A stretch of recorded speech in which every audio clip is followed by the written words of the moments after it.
So welcome to King's Institute for Artificial Intelligence Festival. Here is a panel on ancient texts, modern tools, how AI transforms the study of classical languages. So here's a few words to welcome all of you. So today we're going to talk about how artificial intelligence meets classics and the study of classical languages, and particularly Western classical languages. And even more particularly, we're going to study and look at semantic change, so how words change meaning. So this is really exciting, not just for linguists or people interested in classical languages, but also as a way to really see how these methods can reveal transformations in our culture, our history, and our society. So you're going to have a little bit of a taster of these new methods that help us understand the evolution of meaning.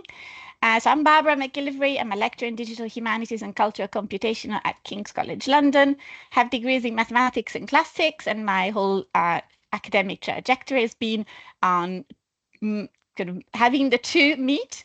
I'm principal investigator of a project that was selected by the European Research Council on using computational methods to study Latin and the change in word meaning in Latin texts. And I'm joined by two PhD candidates, Valentina Lunardi, who's PhD candidate at UCLA, but also visiting King's at the moment, and she focuses on computational approaches to semantic change in Christian Latin. And Andrea Farina, a candidate at King's, and researching the syntax-semantic interface, particularly on analyzing motion, verbs, and preverbation. So as a bit of an icebreaker, I'd like you to take part in a poll on Mentimeter. So I'm going to switch to my browser. And if you go to menti.com and use the code 53178798, you're going to see this question come up. Which aspect of using AI to study ancient texts excites you the most? So you can select more than one answer, and obviously you could have it's also outside these, but just to have a bit of a brain exercise on these questions, and then we'll revisit it at the end to see if your opinion has changed. I can see numbers and responses coming in. Great. Okay. So let's see. Who's winning the race here? Okay, quickly analyzing a lot of text to uncover insights and understanding how ancient cultures through thought and communicated, seeing how words change meaning over time, and finding new patterns in how words are used. These are some examples of things we can do with AI. Okay, results seems to be stabilizing. So I can see most of you so far have responded understanding how ancient cultures thought and communicated. So you're really interested in the sort of cultural aspect of this, which is great, because this is what we can achieve with applying these methods, analyzing a large amount of text. And for classical languages, we have special challenges, because we have texts that have come to us sometimes in fragmentary form, and they have a long history. So they've been passed on to different people, different traditions, and so finding ways to making sense of these texts that have so much depth and complexity is a challenge in itself. But ultimately, we are interested in doing that to understand better our past and our culture. The other questions also have to do with how we can gain insights into the language and the text. And so we're going to see some examples of that in this panel. So I'm going to switch back to my slides and talk a little bit about large language models and how large language models help us trace meaning over time. So to frame this whole discussion, I'm going to talk about briefly the computational humanities research, which is one way in which we can really combine computational sciences and AI with humanities. So the idea was published in a white paper that I led a few years ago now, and that was hosted by the Alan Turing Institute, which is the UK National Institute for AI and Data Science. And we are really interested in seeing what happens if we try and combine computational methods from the sciences into the humanities. The humanities have a long tradition of asking questions that are complex, that have to do with our culture, with our past. But AI provides new methods that help us answer these questions and even ask new ones that we would not be able to answer previously.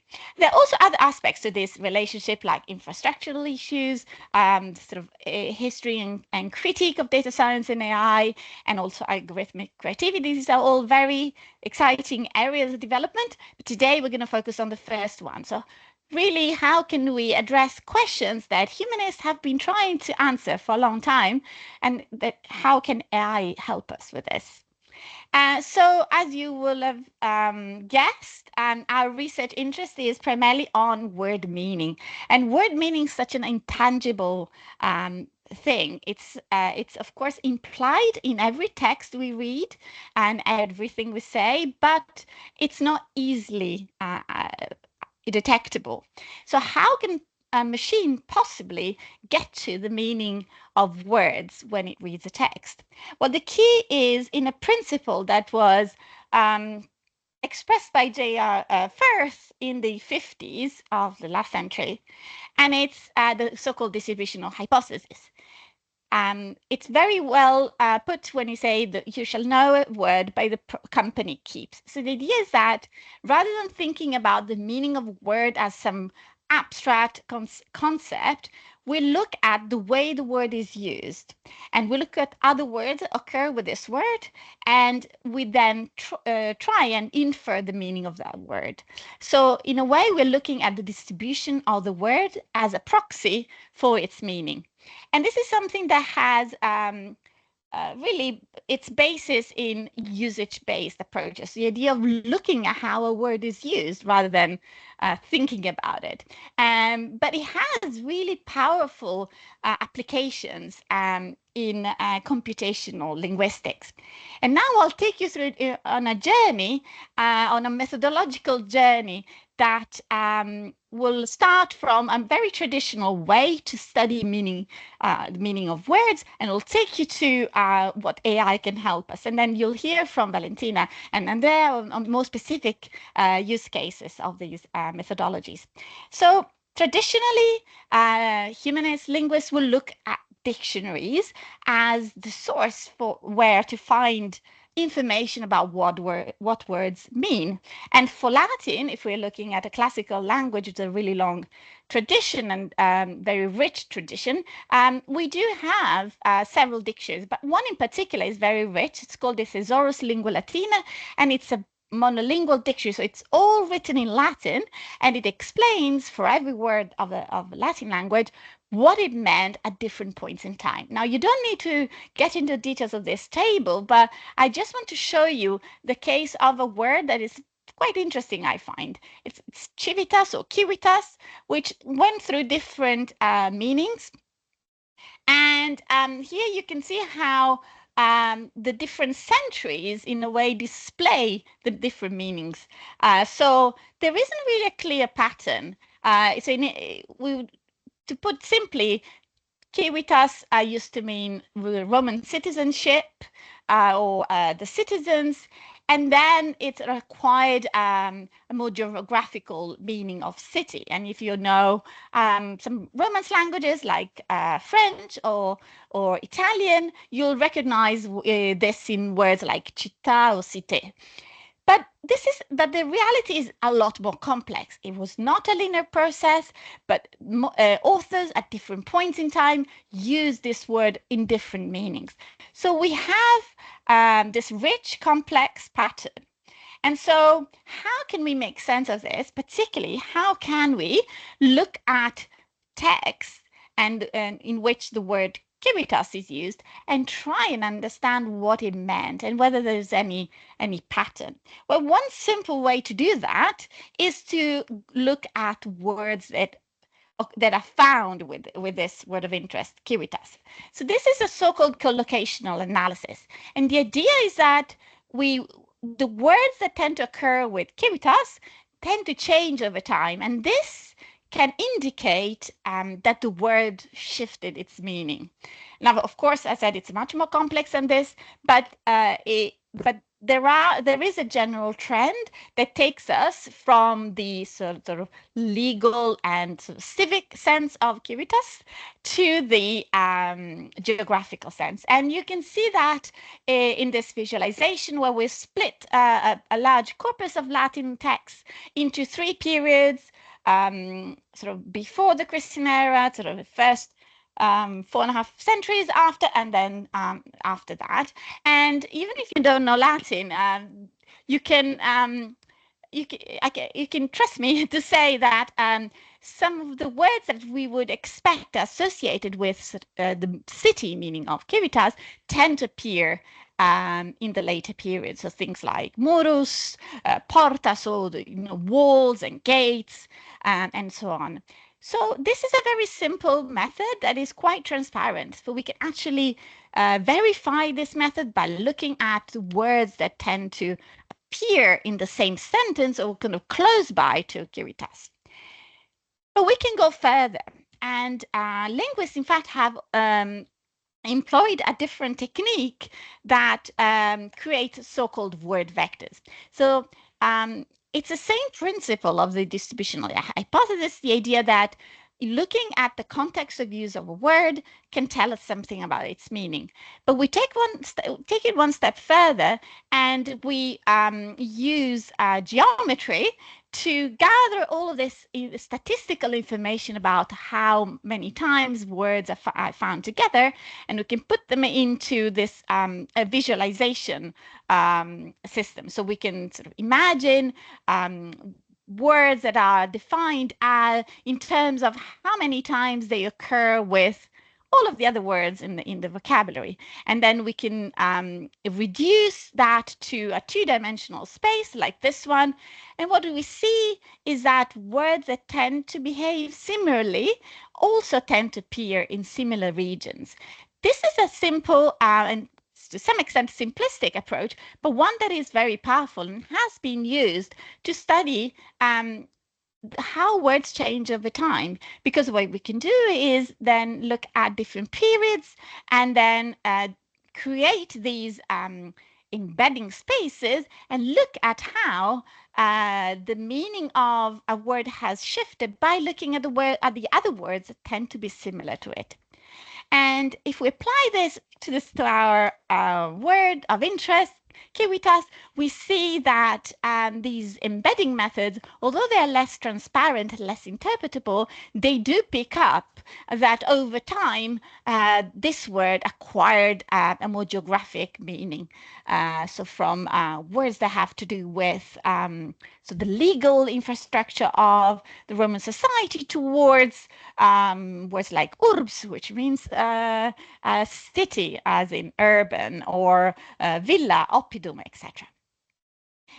So all of this is just a little taster of the potential that these methods can really have on the way we study classical text at scale. And this is actually the object of the Koala project, which was selected by the European Research Council and is funded by UK Research and Innovation, and that will be starting in August this year, that I will be leading. And the idea is to analyze large amounts of Latin text to really understand what a word meant in context using computational methods. So we can't afford to do this manually. It's too many texts to read, but we can train machines to understand the meaning in context. And then we can plot, we can do statistical analysis, quantitative analysis to really trace every meaning of these words and look at patterns in, how do words change depending, for example, on the type of text they occur in, or other patterns that have to do with systemic phenomena around Latin words.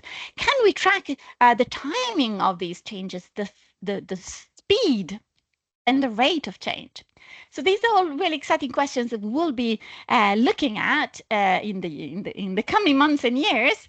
But now I'm going to pass over to Valentina, who is going to talk about a close-up on religious texts. How do LLMs capture meaning shifts caused by the spread of Christianity?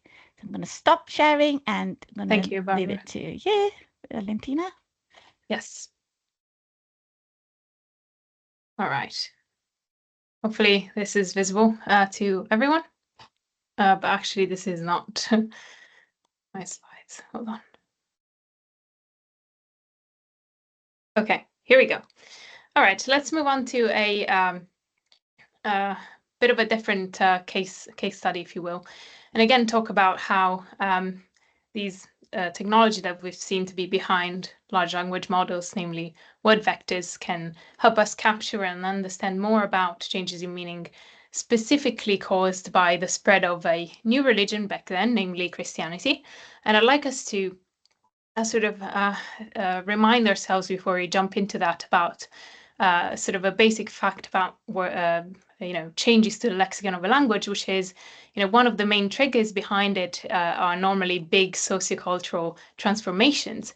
And some examples that we can all relate to are sort of triggered by perhaps the most significant sociocultural transformation of our time, which is pushed by technological and digital advancement. So if we think about words like mouse, which refers to that little furry animal you wouldn't want to find running in your kitchen, and eventually that kind of expanded to refer to that object that you use to click on things on your computer. Something similar happened for cloud, collection of water particles in the sky, which we now use to refer to the virtual space where we save our files. Final example is that of maybe emoji, which is a word that we took straight up from Japanese, where it meant something like picture character, and we used it to refer to something for which we didn't have a word for. And imagine that Christianity back then did something very similar to a number of languages when it first spread. And yeah, it triggered lots and lots of changes, and was a way to reshape the lexicon of a language. That's why I'm sort of interested in this as a big trigger of change. And we'll focus on specifically the changes that it triggered in Latin. So what kinds of words were affected in Latin, or resulted from Christian influence more generally? We've got sort of what I call the emoji type words, which are sort of Latin was greatly influenced by ancient Greek in this process. Lots of new words are a consequence of the contact with Greek. So, for example, we've got the word for angel, angelus, which is taken straight up from Greek angelos, and in Greek it meant something like messenger, or specifically the messenger of God. But in Latin it just has that specified Christian meaning. Something similar for the word for to baptize and the devil. And Greek is responsible for lots of changes to Latin lexicon, because essentially it was the language through which Christianity initially spread in the Latin-speaking world. And in fact, the very first translations of the Bible into Latin were from Greek. Now, later translations actually paid some attention to the Hebrew Bible as well, but the first ones did not. And so you can imagine how that might have had a huge impact on the language. But there's also lots of the sort of mouse type words. So, lots of changes took place in words that already existed in Latin, but the meaning of those words sort of expanded to accommodate a new meaning, a new, more Christian-related meaning. So, for example, we've got, say, the word for health, salus. This meant something like health, safety, but after the spread of Christianity, the advent of Christianity, it takes on this new meaning of salvation. Something similar for sacramentum, the word for sacrament, obviously in the Christian context, but before Christianity, it actually meant something like oath of allegiance or pledge, especially related to military contexts or legal contexts and so on. And so the question to ask here, obviously, is, what can we use AI? Can we use LLMs to find out more about these changes and more of these changes? And how can it help us to sort of find out more about the meaning the distribution of meaning of these words in text or across time, and so on. So, I mean, Barbara has already introduced you to word vectors, so I'll just go over a quick recap here and say that essentially word vectors are, you have to keep in mind that large language models obviously operate on numbers, and embeddings, word vectors is essentially how we bridge human language and machine computation. They're how LLMs sort of understand our language. And I'd like you to sort of keep in mind for the duration of this, that kind of picture of sort of dimensional space that you saw earlier, where you've got different words clustering in different areas based on their usage, or in a certain sense also meaning. So maybe in one corner you've got, like, I don't know, words for fruits, and in another corner words for animals, and so on. So in this context, what we can do is we can divide a text collection into two or more slices, and we can look at which embeddings are closest to each other across the time slices. And so if there are changes in the vector space, that might signal sort of a meaning shift, as we saw earlier for Civitas. But we can also do something else. So within any time frame of interest, we can also sort of check whether instances of a target word tend to cluster according to meaning, or distribution across different text types. So we'll try and then look at examples of both these things now. First, let's do a bit of a close-up on the word for God, Deus, which obviously meant something like, it referred to the gods of the Roman pantheon, but later on to the Christian God. And so if we have this sort of text collection ranging from 300 BC to 600 AD, and we sort of split it down the middle, you might think, well, Christianity existed before 150 AD, so why did you pick that stage? But actually is justified by the fact that we didn't really have any texts in Latin with sort of Christian-related content before this date, and that's why we're splitting it as such. And if you wanted to look at the position of the word for God in this space, you'll see that before 150 AD, it's actually closest to words like Jupiter, the chief deity of the Roman pantheon, or Dea, so the word for goddess, so that's signaling that female besides male gods also existed, or like Apollo, the word for the name of the god of the sun, or the word for immortal. So the immortal gods was sort of a frequent way to call upon gods in Roman culture. But after 150 AD, we see a very different picture. So Deus, the word vectors that are around it are words like Dominus, which is sort of a way to refer to God. We've got the word for Christ, the word for Jesus, we've got Almighty, and so on. So that's kind of the picture there. A different example is the word for virtue, virtus.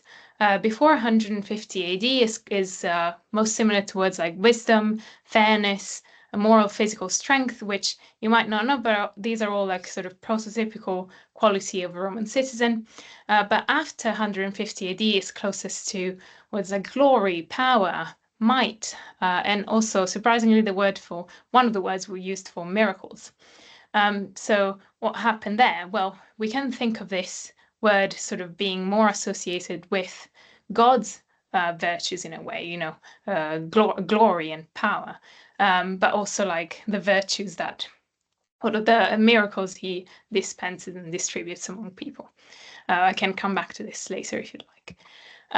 So let's switch gears a little bit and talk about some slightly different approach we can use these word vectors for. This is slightly different because these dots are essentially embeddings. They're vectors for all of the instances of the word for law within a specific time frame, the one ranging from 150 to 600 AD.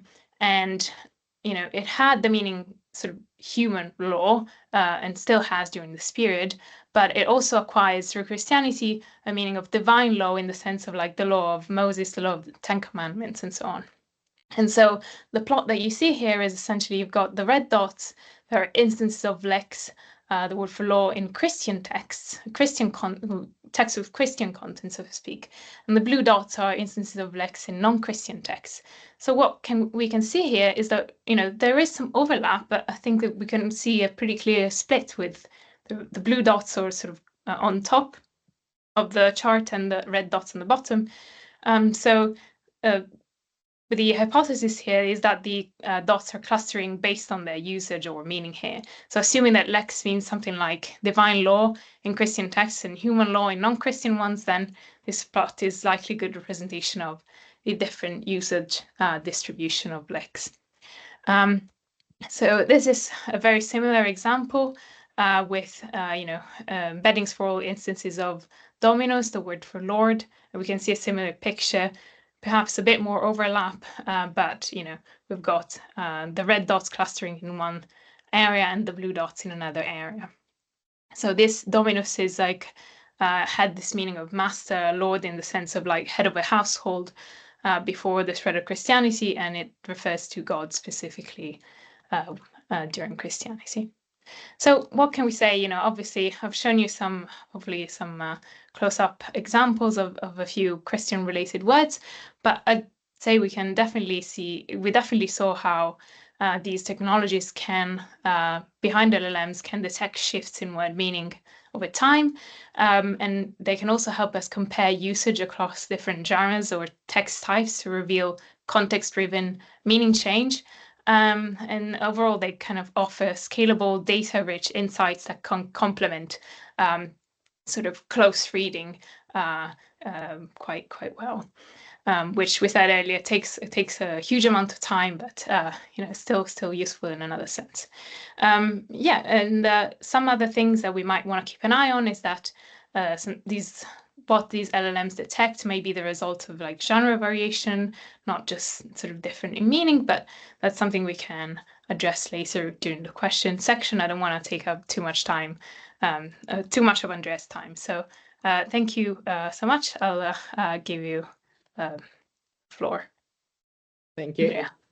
Okay. Hi, everyone. So I'm just going to share my screen. Hopefully you can see everything. So in my case, what we're doing now is to have a look at basically how LLMs can react. So it's something more qualitative, let's say, rather than quantitative.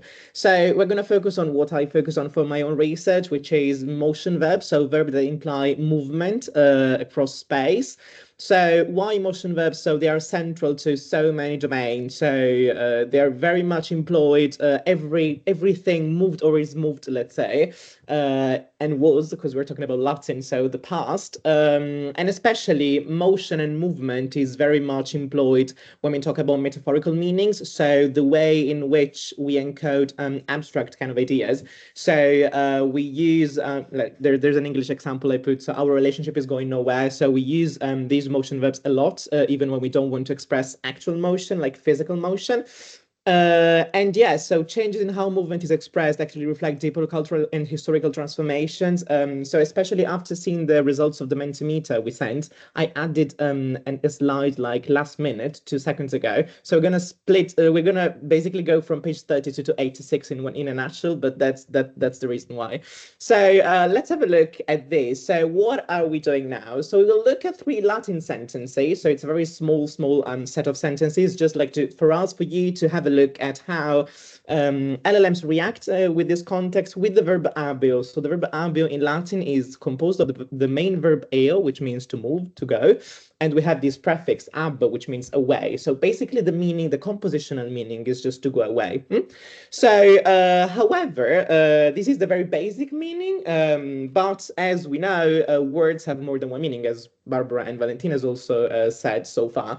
So the same thing happens with abio. So we can find it in contexts that are not actually literal. So they don't actually, so there's no physical motion of going away from a place entailed. So I have asked two different LLMs, which are Gemini, which is by Google, and GPT-4, which is by OpenAI. Probably you're more familiar with OpenAI than Gemini. Anyway, I've tried both of them to see whether there were differences or similarities. And I've asked them to provide, first of all, well, an English translation of the Latin sentence, then a parsing of the Latin form of abio, because they wanted to make sure that they knew what they were looking at.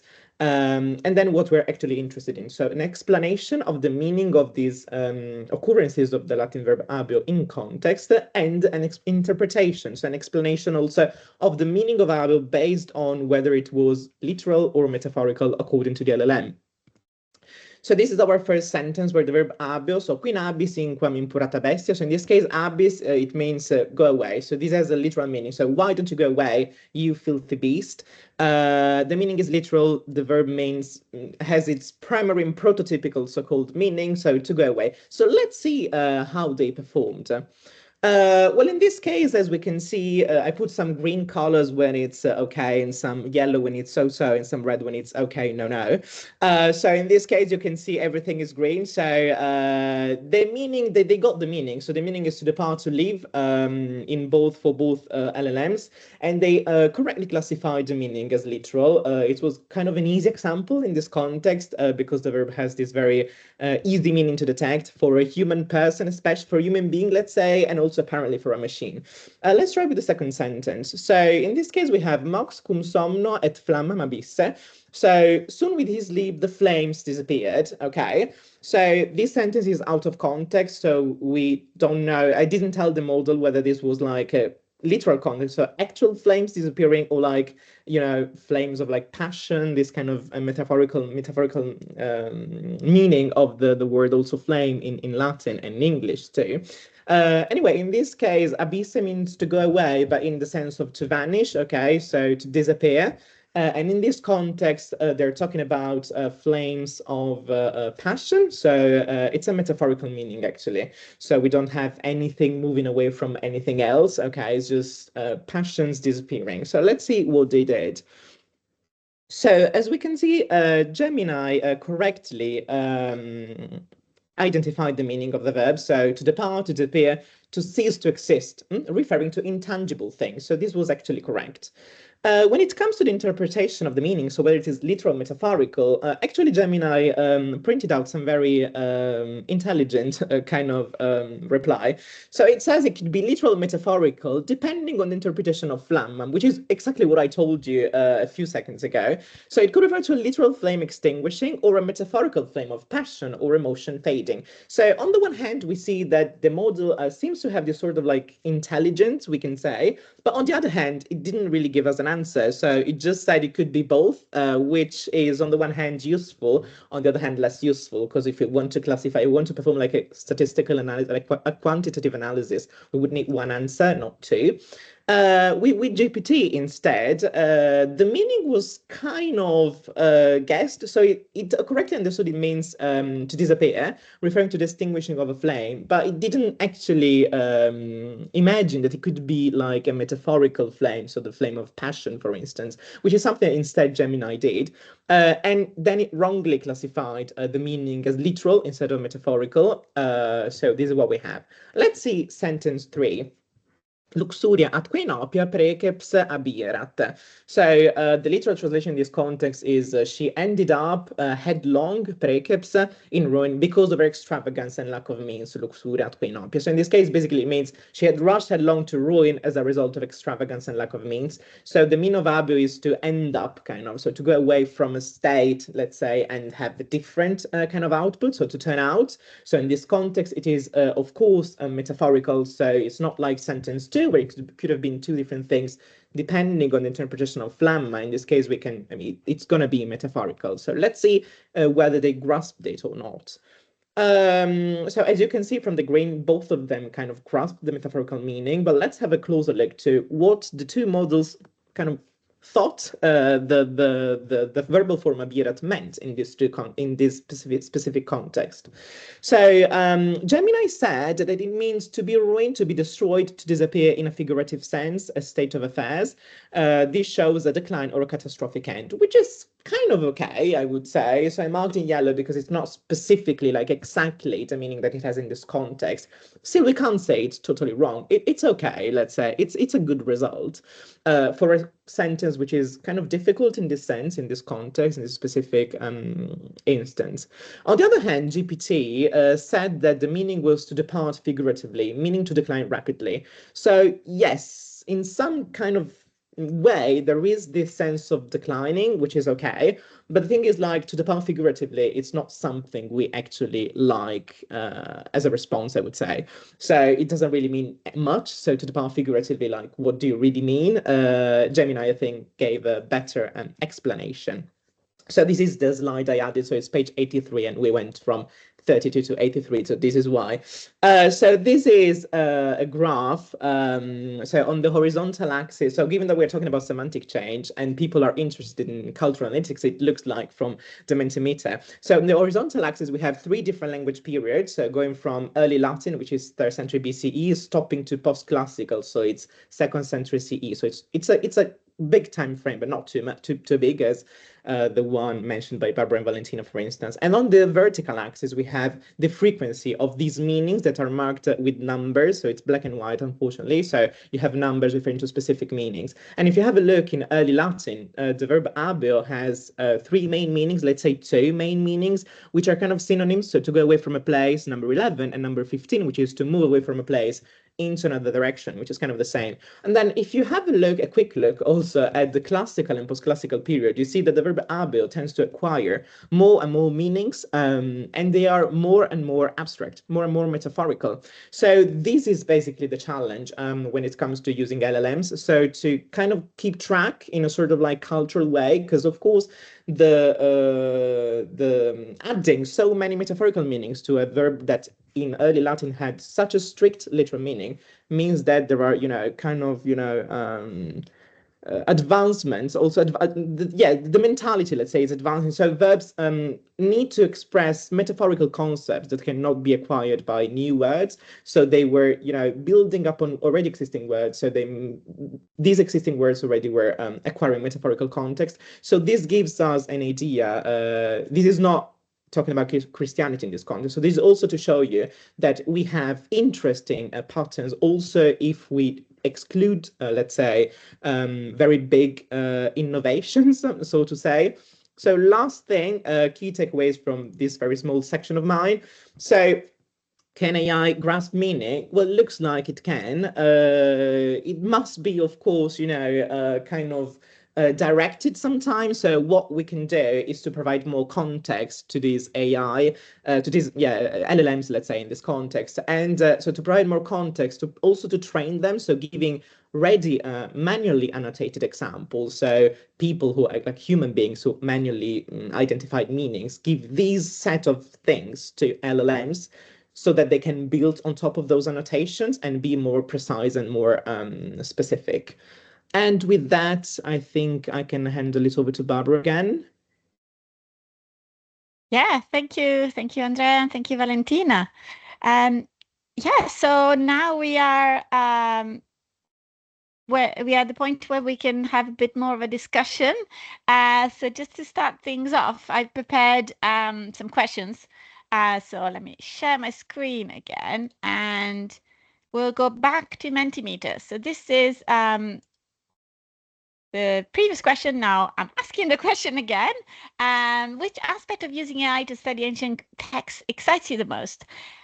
We're interested to see if your opinion and if your feelings have changed from listening to these presentations.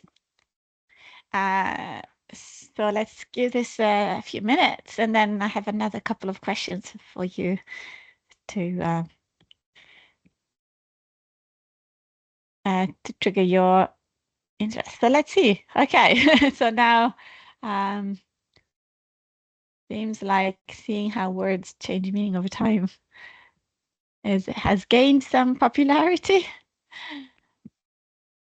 Obviously, these are all important aspects, but it's really more about what you feel is exciting and promising potentially.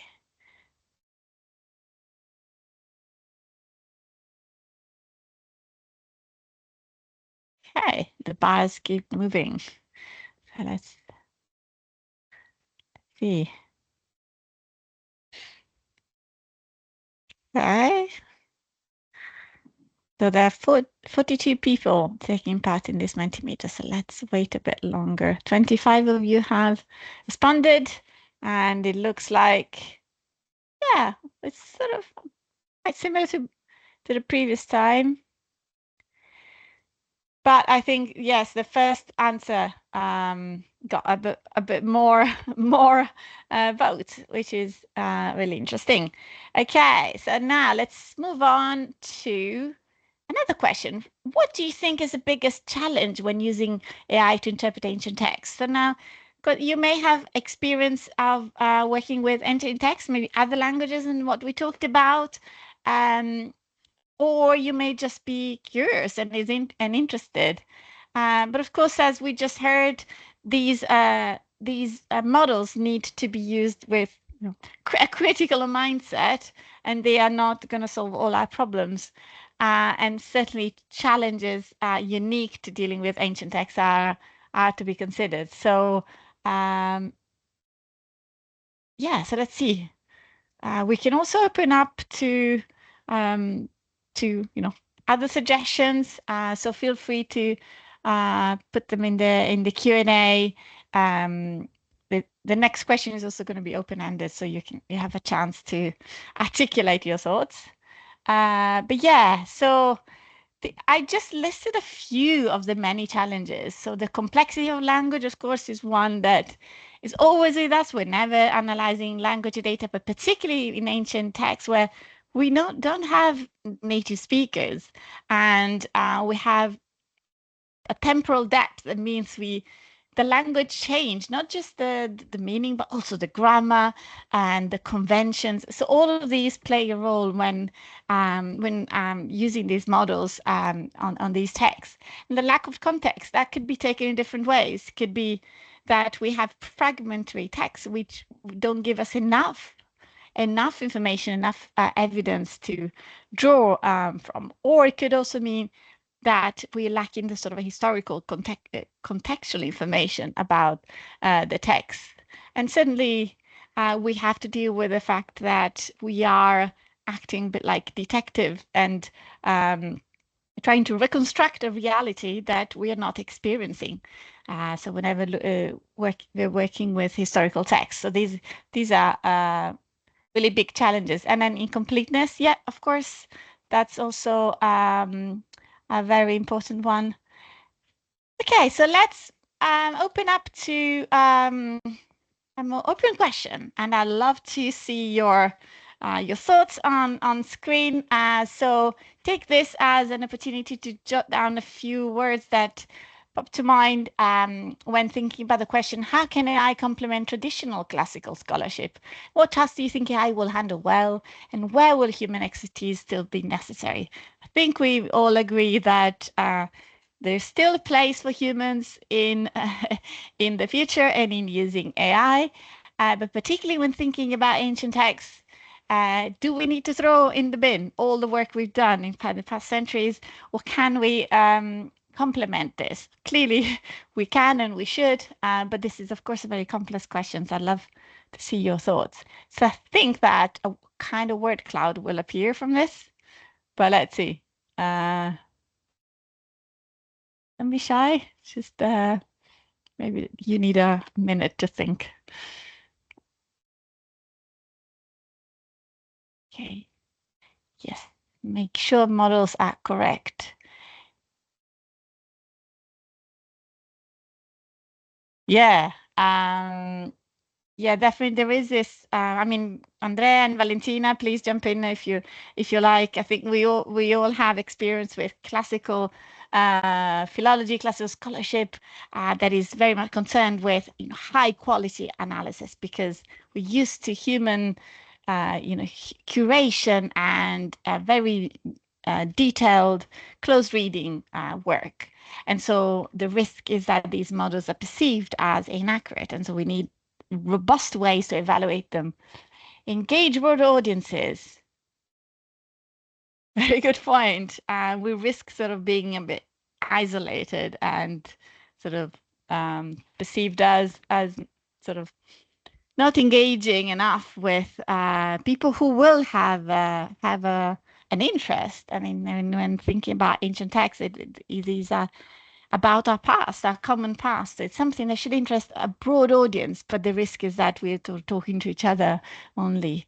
Improving legibility of damaged text, provide large-scale context to words, ability to analyze human data quickly, life of quick analysis, yeah, providing options for interpretation.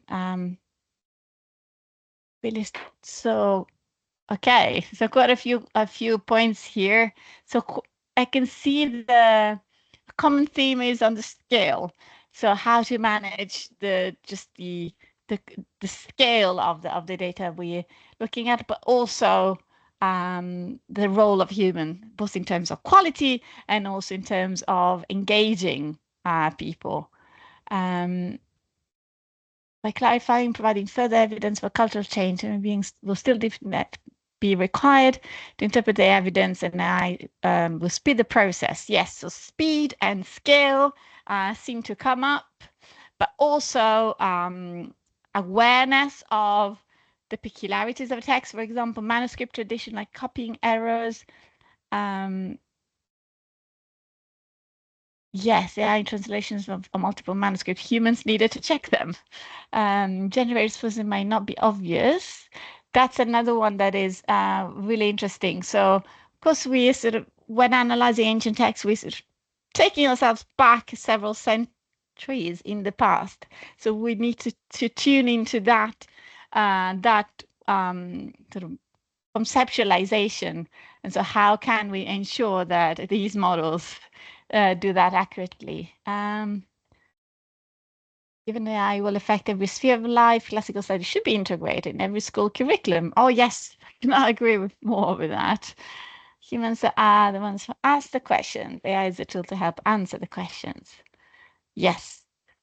So really interesting thoughts here about the role of humans so ensuring quality, but also asking the right questions and providing that context. And really sort of benefiting from the speed that these models offer, but also with a critical eye. Providing options for interpretation, but not giving a definite interpretation. I like that one. Valentina, Andrea, do you want to jump in? Any thoughts about this? Based on your experience, you both come from a non-computational background, although you have, you have interdisciplinary profiles. Yes, I totally agree, especially with the part where someone said that we need to give the model the right prompts, so asking the right questions. And also, so there's a question for me I can see in the Q&A box by Elena Nicol.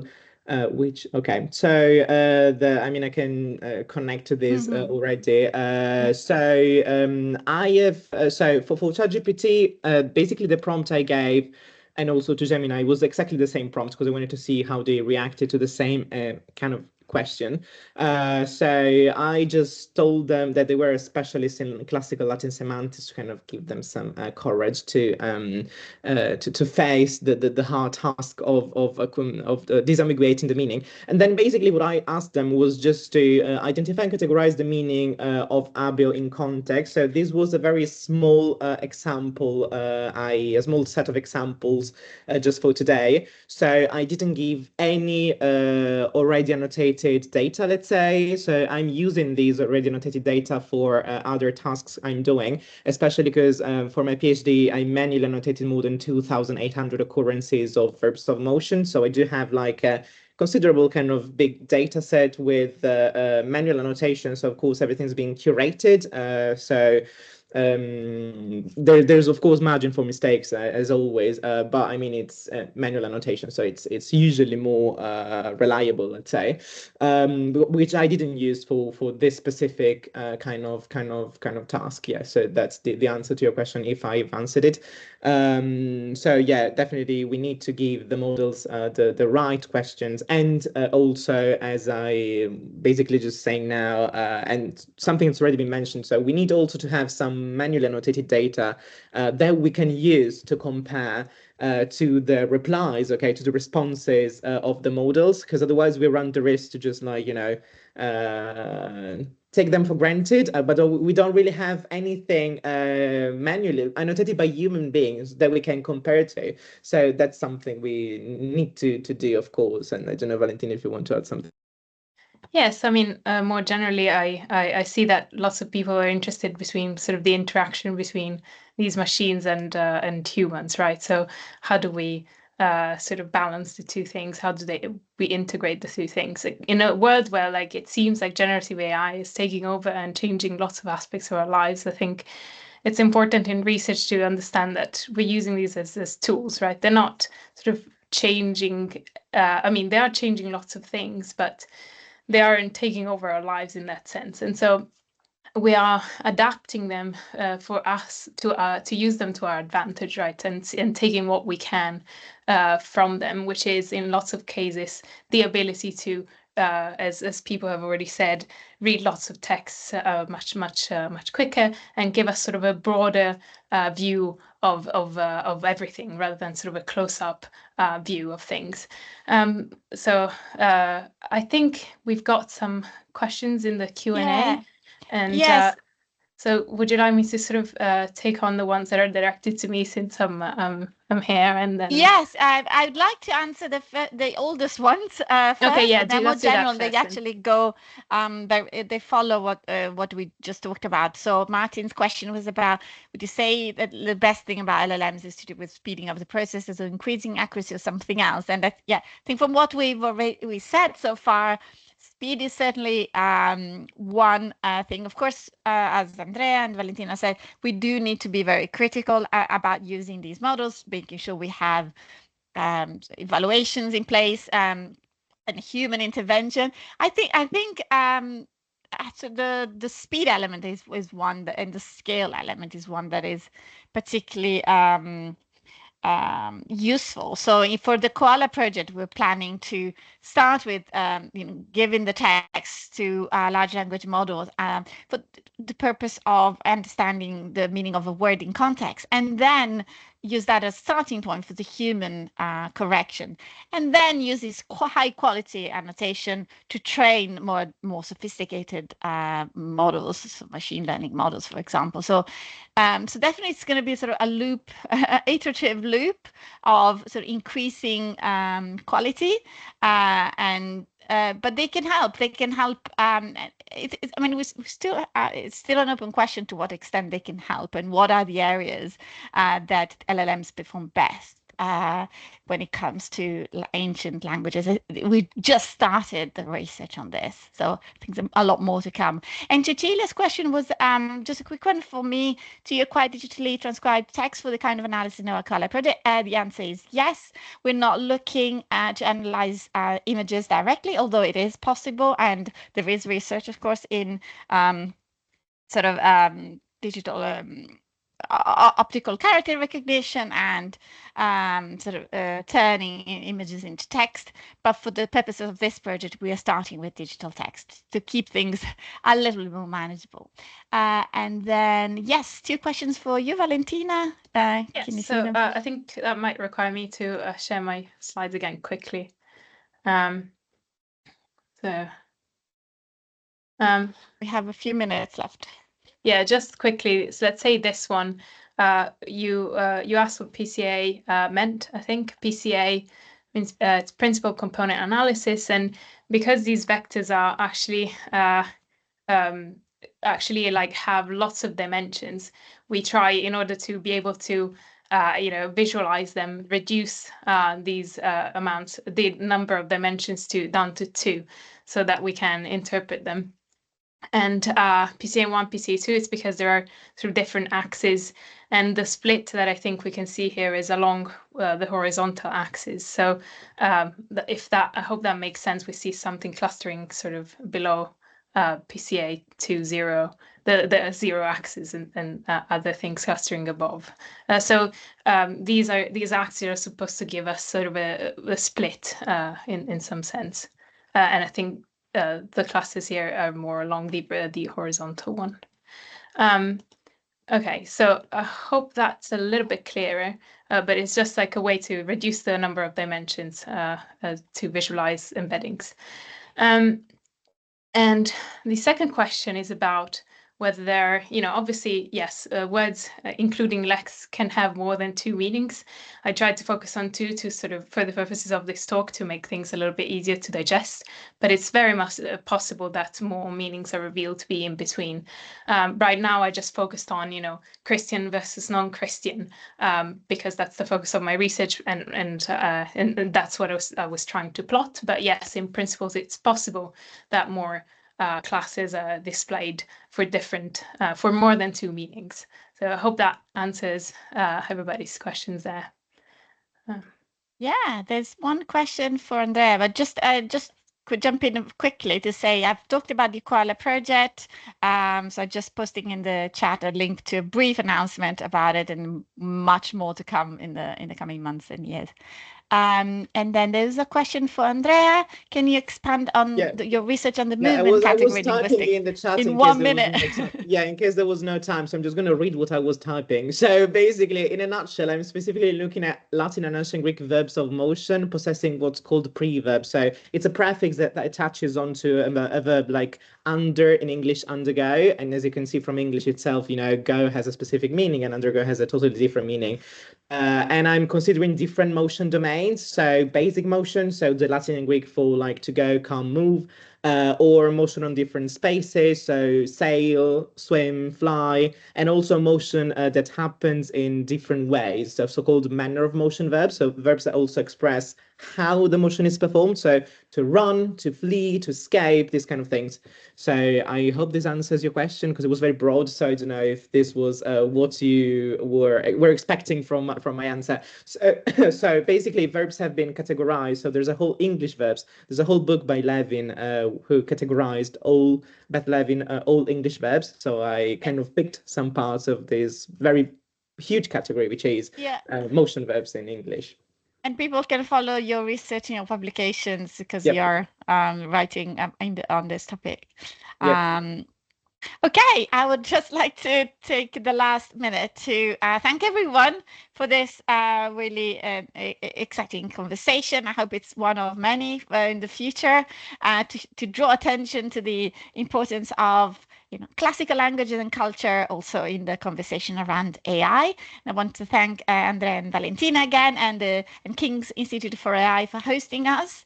So I hope you have an exciting time the rest of the festival. I might quickly share my screen with the closing slides, just to, if you want to see the full festival program is here. And if you want, please give feedback on this event at this QR code. So I'll leave this on screen for a few more seconds. I'll just jump in saying that I think there's a reception tonight somewhere at King, so I don't know if anybody will be there. I will be there probably at 7. I mean, without probably, we'll be there at 7. So maybe we can chat this evening if you have any more questions that were not answered due to time constrictions today. And then thank you to all who can't come in person, but who joined us from all corners of the globe.